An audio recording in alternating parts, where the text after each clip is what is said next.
What is up, everybody? J Nell here with my UFC 229 prediction videos happening this Saturday from Las Vegas, one of the biggest cards of the year. And let's go ahead and get into it. Now, first up, please follow me on Twitter and Instagram, where I have my 15-second not only predictions and recaps, but last-minute updates like this past Saturday with the pullout of Jimmy Manuwa. I had to update my prediction. I did it on Saturday, so you can catch that if you don't follow me. Okay. Now, let's get into this. And I will have last-minute predictions on the prelims here because, again, this entire card is actually very stacked, so please look out for those. But for right now, the main card. Now, first up, I'm going to speed through it because I really want to talk about the top two cards, or top two fights. First up, I'm choosing Michelle Larson to beat Felice Herrig. You know how I haven't been a believer in Felice for a while now. She's just too inconsistent within the fight and her record.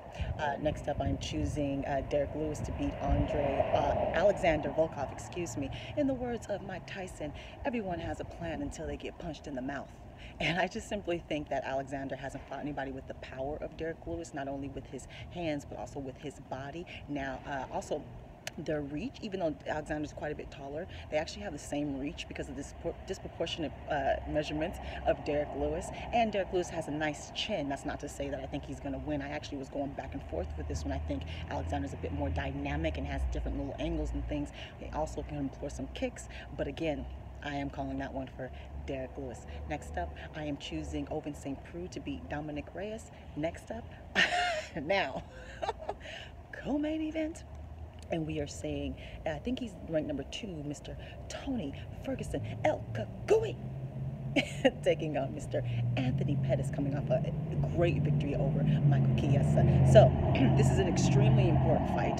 The winner of this fight not only will start barking for a title shot, but most likely will be next for a title shot unless we see something crazy in the main event. So this is extremely important. Let's talk about Anthony Pettis, 3rd-degree black belt in Taekwondo, also a brown belt in Jiu-Jitsu. I believe it's Brazilian Jiu-Jitsu or Jiu-Jitsu. Someone correct me if I'm wrong on that one. Now, he is one of the most dynamic people on the feet, especially with the kicks. We've seen him highlight real kicks off the cage, cartwheel kicks, wheel kicks. He's very creative. They're quick. You can see that 3rd-degree black belt in Taekwondo, honey. The quickest kicks. They're also extremely hard. Anthony Pettis is actually one of the smaller lightweights. He's kind of slender, but his kicks land like he got middleweight legs, okay? They just smack. So the velocity, again, the diversity, the amount, the different types of kicks, the angles they come from. So when it comes to the feet, when it comes to the kicking game, he is one of the best, and he's going to have to use this on the feet. I think Tony just all around is so unique. His movement all right around, stand up on the ground, is unique. Again, Anthony, they got pretty much the same. No, actually, Tony's a bit bigger. He's a bit taller. He does have a little bit of a reach advantage, not with the hands. I believe the feet were exactly the same, and that will matter, again, because of the dynamic kicks that Anthony Pettis has, unless for some reason he decides to use his hands. We've seen him against wrestlers, against people who are on the ground, against Edson Barbosa, who beat Anthony Pettis with his hands, with a nice jab, with his boxing, because the kicks canceled each other out, or Anthony doesn't want to get taken down. So we'll see what type of game plan he has. I mean, that's going to be a big deal here between these two fighters. The game plan, the adjustments in the fight, who gets started first. That's a big deal. Sometimes Anthony Pettis gets started a little slower, and I think he's going to have to be first in this fight with El Kagui. Again, such unique movement, so unpredictable on the feet. The way he moves, he kind of lulls you to sleep. He's way faster. It literally looks like he's kind of dancing in slow motion sometimes, and then something fast. He can be explosive from weird, crazy angles, and he'll throw anything at you. The combinations, he'll do some kind of a barrel roll sort of into a submission to stand up to go for a head kick into a back fist. He'll do these crazy combinations, these long combinations on the feet as well. So again, I'm not quite sure what type of game plan he's going to employ or Anthony Pettis is going to employ. Well, I would say Anthony Pettis, keep it at a distance, use your kicks, unless Tony Ferguson is able to catch them and able to take you down. Then you're going to have to be very selective. Either way, you're going to have to be selective. Tony's so smart, he's so well-rounded, you're going to have to be selective in whatever you do. Let's talk about the ground game. Tony Ferguson is also a brown belt in Brazilian Jiu-Jitsu, and as we all know, belts are not created equally. They're different levels of teachers, and both of these have very high level coaches. They're both very high level brown belts. That's why they almost look like black belts out there. They both have submission victories. They both are creative and come out of nowhere standing. They both have those. Tony Ferguson, I would say, is a bit more ferocious and a bit still more creative on the ground, more awkward on the ground. He just simply has a different mind. And because I think he'll be bigger than Anthony Pettis, I actually think he might be a bit stronger on the ground, just physically, might be able to physically muscle his way around with Anthony Pettis there. So I actually give the advantage on the ground to Tony Ferguson. I think with his mind, I think with his creativity, also he has ways of creating his opportunities on the ground. He'll bait you into bad movement. He'll throw out this submission, which is really a distraction submission because he's going for this submission. Also, he will beat you up off his back. He will slice you open with elbows off his back. He will bust you up in your face and your body off his back. He'll win rounds off his back. That's the thing about Tony Ferguson. Even when wrestlers take him down, like I said, you think you have the advantage. Taking Tony Ferguson down is like basically diving into a bed of nails. You take him down, even if you're on top, you're not about to just lay there and have him hold your body weight. No, he is going to attack you almost like a wild animal. It's quite incredible. So I give the ground advantage to Tony Ferguson. So I think Anthony's going to want to keep this standing and keep this in space because he's smaller. I think even with the dirty boxing, Tony might be able to muscle him up there. So who do I think is going to win? You know, I'm picking my boy El Cucuy. And I like Anthony Pettis too, but y'all know I am in awe of Tony Ferguson. I think he's a beautiful mixed martial artiste. Plus, he deserves to be in the main event anyway. So let's let him win so he can go on to where he's supposed to be anyway. Picking Tony Ferguson. Next up, main event. And we're seeing the UFC lightweight champion, Mr. Khabib Nurmagomedov, finally take on the former lightweight champion who had his belt stripped away, Mr. Conor McGregor. One of the most highly anticipated fights in the last of this year, definitely. Conor hasn't fought in an MMA fight in almost 2 years. You know, his last fight was in a boxing ring. Let's talk about this now.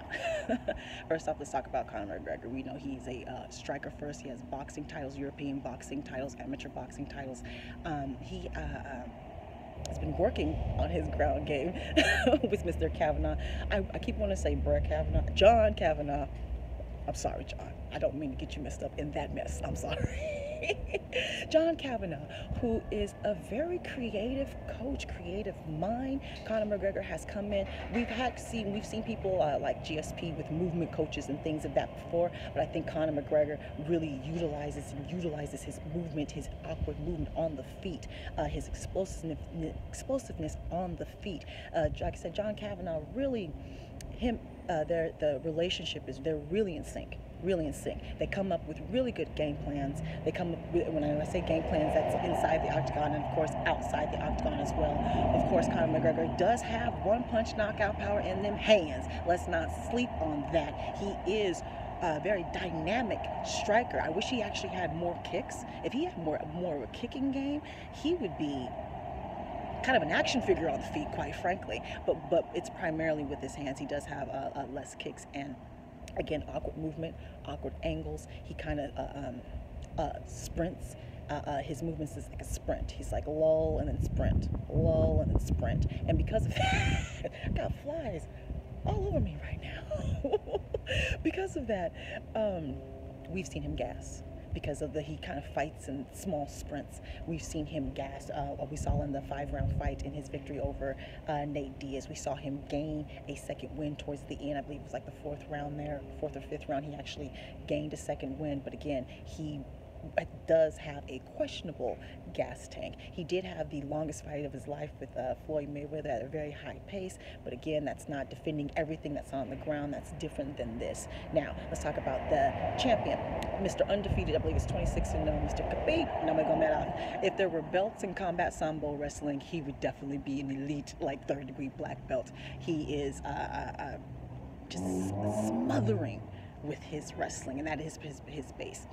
He proved with the Ally Quinta fight he wanted to show that he could go 5 rounds, and he did. He wanted to show that he didn't have to just wrestle, that he could stand up, and he did with Ally Quinta. Don't you do that against Conor McGregor. Don't you try to prove you can stand with Conor McGregor. It's simple. Khabib, if you do what you do best, because he has a good chin. He actually kind of barrels through offense to take him to the ground, but I wouldn't do that with Conor either. Conor really does have powerful hands. I would not take the chance of just kind of going through his, punching you in the face to try to take him down. Get your hands up, bob and weave a little bit. You're going to have to use your jab. You're going to have to use some level changes. You can't just telegraph your takedowns, even though Conor McGregor does have, he doesn't have the best takedown defense. Let's just keep it real. The wrestling is his weak point. We saw after he got clocked 2 good times with Nate Diaz, him go for a desperate takedown and then just get ruled on the ground by Nate Diaz, who's not nearly as strong as Khabib is. So he does not have the best wrestling game, and I don't even think he has the best